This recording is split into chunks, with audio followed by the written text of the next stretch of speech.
দেখো বন্ধুরা, এখন বাজে রাত 11:30। এখন খেতে বসেছি। আজকে দোকান থেকে আসতে আসতে দেরি হয়ে গেছে, তার জন্য আজকে আর বাড়িতে এসে রুটি করিনি। রুটি কিনেই নিয়ে চলে এসেছি। দেখো, রুটি কিনে নিয়ে চলে এসেছি। আর এই যে দোকানের রুটি, পাতলা পাতলাই রুটি করে, নরম আছে, এর মধ্যে ঢুকিয়ে রেখেছি। আর আছে, এসে না আর রুটি করতে ইচ্ছা করে না, বুঝেছো? এরকম চানা মশলা দোকানের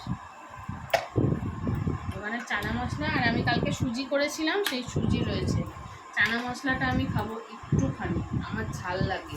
দোকানে অনেক লঙ্কা দেয়, আর এই সুজিটা দিয়েই আমি খাবো। এত রাত হয়ে যায় না, এসে আর ইচ্ছা করে না রুটি করতে, তখন অনেক কি গা হাত পা ব্যথা করে।